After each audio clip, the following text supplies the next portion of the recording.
بسم اللہ الرحمن الرحیم۔ شروع اللہ کے پاک نام سے جو بڑا مہربان نہایت رحم کرنے والا ہے۔ معزز ناظرین، السلام علیکم ورحمۃ اللہ وبرکاتہ۔ آج کی اس ویڈیو میں آپ کو حضرت آدم علیہ السلام کے متعلق چند باتیں بتاؤں گی۔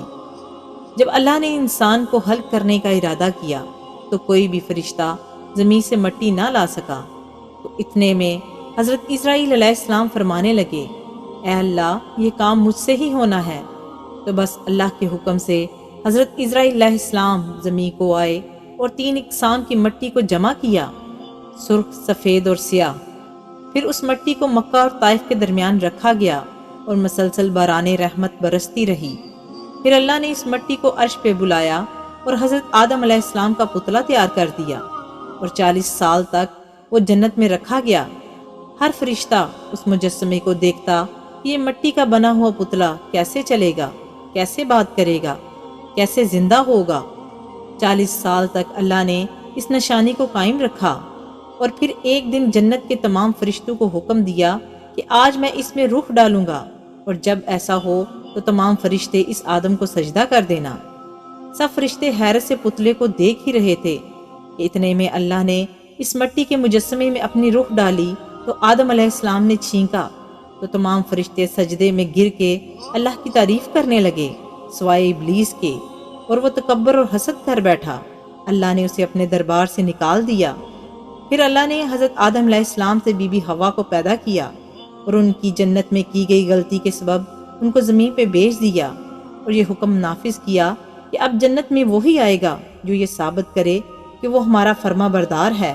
اور یوں انسانوں کے لیے دنیا میں امتحانات کو رکھا گیا تاکہ ہر انسان امتحان دے کر اللہ کو راضی کر کے جنت تک پہنچ سکے۔ تاریخ نے لکھا، جب آدم علیہ السلام اور بی بی حوا زمین کو آئے تو 200 سال تک ایک دوسرے سے جدا رہے اور اللہ سے معافی مانگتے رہے۔ بلاخر اللہ نے ان کی توبہ قبول کی۔ حضرت جبرائیل علیہ السلام انہیں مکہ میں جب جبل عرفات پر چھوڑ آئے اور وہ ساتھ رہنے لگے، اور پھر اللہ نے حضرت آدم علیہ السلام کو حکم دیا کہ وہ خانہ کعبہ کی تعمیر کریں، اور حضرت جبرائیل علیہ السلام اور حضرت آدم علیہ السلام نے مل کر ایک گھر کا نشان قائم کیا، جس کو بعد میں تعمیر حضرت ابراہیم علیہ السلام نے کیا، اور جسے آج بھی اللہ کا گھر خانہ کعبہ کہتے ہیں۔ حضرت آدم علیہ السلام جب جب اپنی خطا کو لے کر پشیمان ہوتے تھے یا اللہ کی عبادت کرنا چاہتے تھے، اس جگہ آ کے اللہ کا ذکر کر کے اللہ کو راضی کیا کرتے تھے۔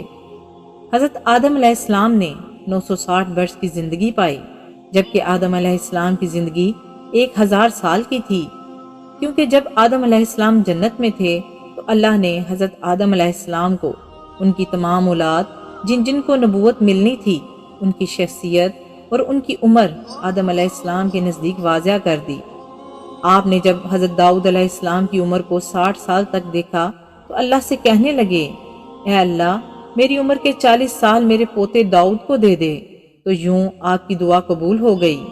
اللہ نے آدم علیہ السلام کو 2 فرزند عطا کیے، حابیل اور قابیل، لیکن شیطان کے وسوسے، حسد اور نفرت نے جب قابیل کے ہاتھوں سے حابیل کو قتل کروا دیا تو حضرت آدم علیہ السلام اندر سے ٹوٹ گئے اور بار بار اللہ کے دربار میں دعا مانگنے لگے۔ تو ایک دن اللہ نے جبرائیل علیہ السلام کو آدم علیہ السلام کے پاس بھیجا اور فرمایا، اے آدم، اللہ تمہیں ایسا بیٹا دینے والا ہے جس کے نسب سے انبیاء اور اولیاء زمین تک پہنچیں گے، اس کا نام شیس رکھنا۔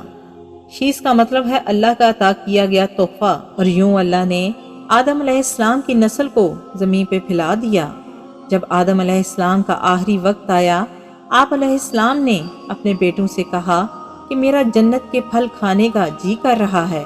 آپ کے بیٹے زمین پہ جنت کے پھل ڈھونڈتے رہے کہ اچانک سے ان کو فرشتے ملے اور کہنے لگے، اے بنی آدم، کہاں جا رہے ہو؟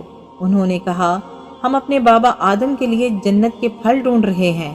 ان فرشتوں نے کہا، جاؤ، تمہارے بابا چند دنوں کے مہمان ہیں۔ آپ کے تمام فرزند دوڑتے دوڑتے آپ تک آ پہنچے تو آدم علیہ السلام بستر بیماری پر اللہ کا ذکر کر رہے ہیں۔ بس اتنے میں موت کا فرشتہ آ پہنچا۔ جیسے بی بی حوا نے موت کے فرشتے کو دیکھا، حضرت آدم علیہ السلام سے لپٹ گئیں کہ میں اپنے شوہر کو اپنے سے جدا نہیں کروں گی۔ اللہ کے نبی آدم علیہ السلام نے فرمایا، اے ہوا مجھ سے دور ہٹ جا، ایک مرتبہ پہلے بھی تیری وجہ سے جنت سے نکالا گیا ہوں، آج اللہ اور اس کے فرشتے کے درمیان تو حائل نہ بن۔ پھر آپ اس فرشتے سے مخاطب ہو کر کہنے لگے، اے فرشتہ موت، کیا بھول تو نہیں گئے؟ میں نے اللہ سے سنا تھا میری عمر 1000 سال کی ہے اور ابھی تو مجھے 960 سال ہوئے ہیں۔ فرشتہ موت نے کہا، اے اللہ کے نبی آدم، آپ نے خود ہی فرمایا تھا کہ آپ کی زندگی کے 40 سال آپ کے پوتے داؤد علیہ السلام کو دیے جائیں۔ بس آدم علیہ السلام کی روح قبض کی گئی، آپ کو غسل فرشتوں نے دیا اور جنت کی خوشبو آپ کے جسم مبارک کو لگائی گئی۔ پھر آپ کی نماز جنازہ فرشتوں نے حضرت جبرائیل علیہ السلام کے پیچھے ادا کی اور زمین کو کھود کر آپ کی تدفین کی، اور تمام انسانوں کے نزدیک اللہ کا یہ حکم نافذ کیا کہ جب بھی کسی کا انتقال ہو تو ان کے جسم کی تدفین ایسے ہی کی جائے۔ آج بھی ان فرشتوں کی سنت پہ اہل ایمان عمل کر کے اپنے پیاروں کی تدفین کرتے ہیں۔ آپ کی قبر مبارک کی جگہ کو لے کے اختلافات ہیں، کچھ مورخین کے نزدیک آپ کی جائے تدفین سری لنکا تو کچھ کے نزدیک جبل ابی قبیس۔ بعض روایتوں میں یہ بھی ہے کہ جب حضرت آدم علیہ السلام کی روح قبض کرنے کے لیے فرشتہ موت آ پہنچا تو آپ نے اپنے بیٹے، جس کو آپ نے اپنا جانشین بنایا تھا، حضرت شیس علیہ السلام سے کہنے لگے کہ اے میرے جانشین، میں نے اللہ سے سنا تھا کہ ان قریب اس زمین پہ ایک بہت بڑا طوفان آئے گا، اور اگر تم اس وقت تک موجود رہو تو میرے جسم کو اس کشتی نوح میں سوار کرنا جو نجات کا وسیلہ ہے، اور اگر تب تک نہ پہنچو تو اپنی اولاد سے وصیت کرنا کہ میرے جسم کو کشتی نوح میں سوار کریں۔ تاریخ نے لکھا، جب طوفان نوح آیا تو نوح علیہ السلام نے اپنی کشتی میں حضرت آدم علیہ السلام اور بی بی حوا کے جسم مبارک کو سوار کیا اور بیت المقدس میں ان کو دفن کیا۔ حضرت آدم علیہ السلام نے اپنے بیٹوں کو وصیت کی کہ شیس علیہ السلام میرے قائم مقام رہیں گے، تم سب ان کی فرما برداری کرنا اور ان پر ایمان لانا۔